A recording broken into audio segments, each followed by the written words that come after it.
main source of recruitment. You said that there's a need to offer advanced placement or AP coursework to students in all 7 of the county's schools. How can this be done without depleting funds, teaching units, and precious resources? Okay.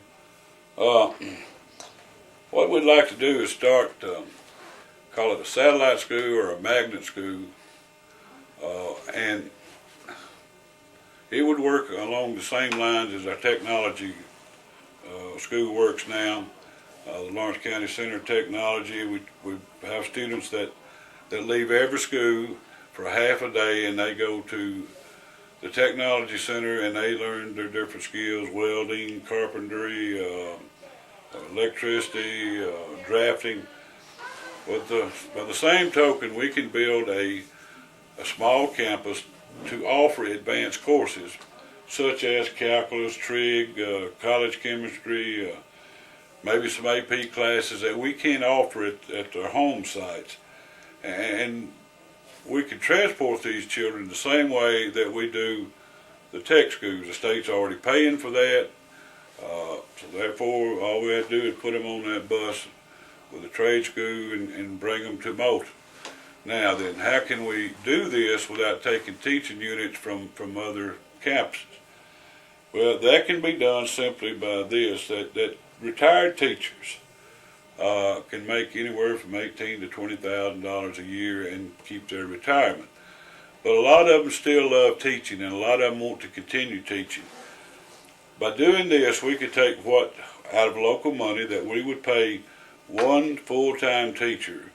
Time you figure benefits, the health package, and everything else, and salary, we could hire 2.5 retired teachers to come to Moulton one time or 1 hour a day for the entire semester or entire block, whichever schedule we go to, and they would love to come and teach for an hour, 2 hours a day to kids that are gifted, wanting to learn these courses. Now, I get back to the teaching unit part. We can do this with one teacher's salary. We can get 2.5 retired teachers. So if we take the money for 2 local teachers, we could actually employ 5 retired teachers to teach some of these advanced classes.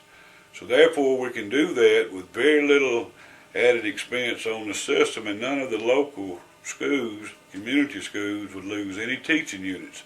We wouldn't have to cut their units to fund this. So we feel like that would work, and that would be our plan to try to offer these type of courses, along with the distance learning labs and things that we can do in there to also add advanced courses. So that's our answer. If you are elected, what type of relationship do you anticipate with the school board? There will be times, we know, that you disagree on key issues and that sometimes debates may become passionate or heated, but how would you keep this atmosphere productive at times like those?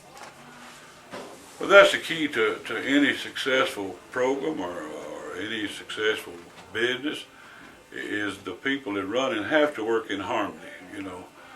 I'm not going to say that we're going to like each other all the time. I'm not going to like every board member, and not every board member going to like me.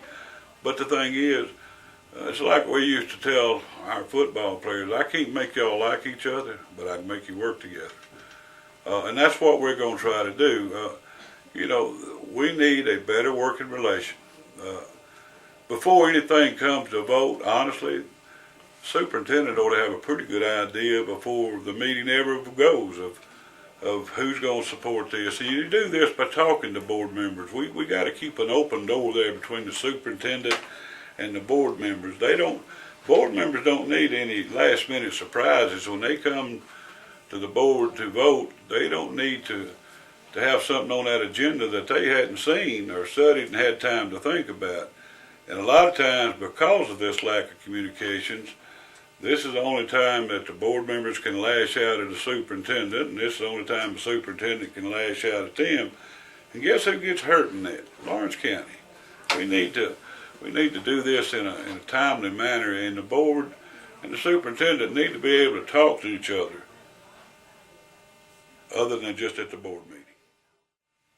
You have expressed a definite need to extend Lawrence County services for at-risk students.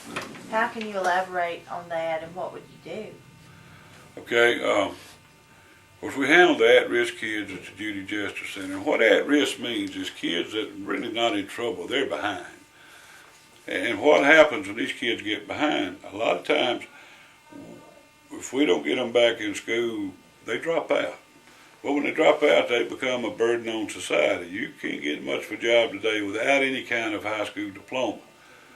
But another problem is that when those kids drop out of school, we lose state money every time we lose a kid.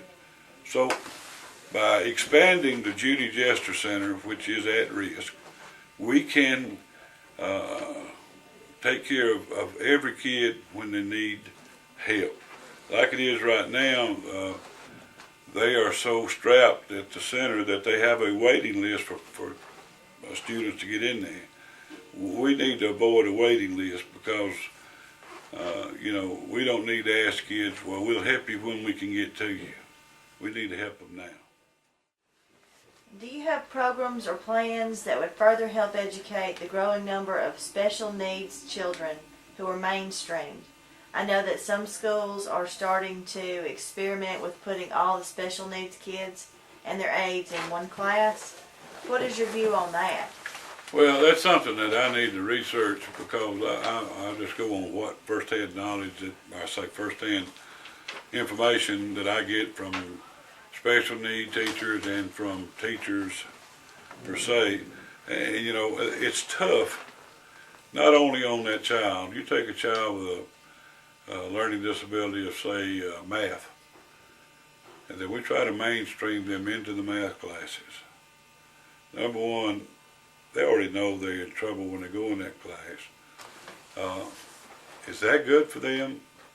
I can't see it. I can't see where that helps our special need kid, that if their biggest disability is math, it looks to me like mainstreaming them into that class is not, I can't see where any good come from that. But again, I'm not a special ed person. In other words, that's not my expertise. So this is something I'd probably have to get some help from a lot more knowledgeable about special ed than me. But I do know from the teacher's standpoint that sometimes this is not good for the regular students, because sometimes they get left out because the teacher's trying to help this special need child that needs the help. And it's nothing that, so this is something that needs to be looked at probably on state level. And I think those test scores are added in too now, which brings test scores down. So that's got to be weighed in. How much, did this bring down scores?